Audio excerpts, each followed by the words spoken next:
સુરતની little champ nursery pre school દ્વારા 17મા વાર્ષિકોત્સવની ભવ્ય ઉજવણી કરવામાં આવી હતી, જેમાં 300થી વધુ બાળકોએ સાંસ્કૃતિક કૃતિઓ રજૂ કરી ઉપસ્થિત લોકોના મન મોહી લીધા હતા. આ કાર્યક્રમમાં મહાનુભાવો ઉપસ્થિત રહ્યા હતા.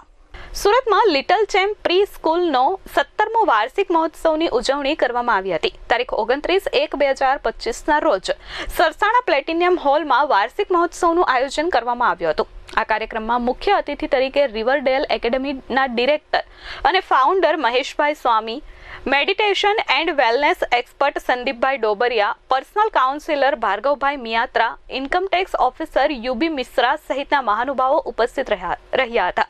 આજે યોજાયેલા વાર્ષિક મહોત્સવમાં લિટલ ચેમ્પ નર્સરીના 300થી વધુ બાળકોએ સ્ટેજ પર સાંસ્કૃતિક કૃતિઓ રજૂ કરી પોતાની કલાનું પ્રદર્શન કર્યું હતું.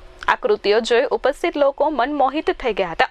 લિટલ ચેમ્પ નર્સરીની વિશિષ્ટતા એ છે કે આખા વર્ષ દરમિયાન નર્સરીના વિદ્યાર્થીઓને પ્રોત્સાહિત કરવાની કટિબદ્ધતા દર્શાવે છે. દરેક તહેવારો આ સાથે દરેક રમતો અને શારીરિક રીતે બાળકો સક્ષમ બને તે હેતુથી તમામ તૈયારીઓ કરાવવામાં આવે છે. સર, મારી શાળાનું નામ લિટલ ચેમ્પ નર્સરી છે, એ પ્રી સ્કૂલ છે. અમારી શાળા 3 જગ્યાએ આવી છે, ભીમરાડ, અલથાણ અને વેસુ, 3 શાખાઓ છે. અને આજે અમારો 17મો વાર્ષિક મહોત્સવ છે. અમારો જે કાર્યક્રમ છે ને તે અમારી સાંસ્કૃતિક કલ્ચરલ પ્રોગ્રામ પર છે, જે ઇન્ડિયાના દરેક અલગ અલગ પ્રકારમાં, જેવું કે બિહુ છે, કે આપણે બિહુની વાત કરીએ, કે ગુજરાતી ગરબાની વાત કરીએ, કે પછી આપણે રાજસ્થાની ફોક ડાન્સની વાત કરીએ, તો બધા અલગ અલગ પ્રકારના આ તહેવારો, બધા અલગ અલગ પ્રકારના કલ્ચરોનો સમન્વય કરીને સાંસ્કૃતિક કાર્યક્રમ તમારી તરફ પરોસવાની એક પૂરી પ્રયત્ન કર્યો છે.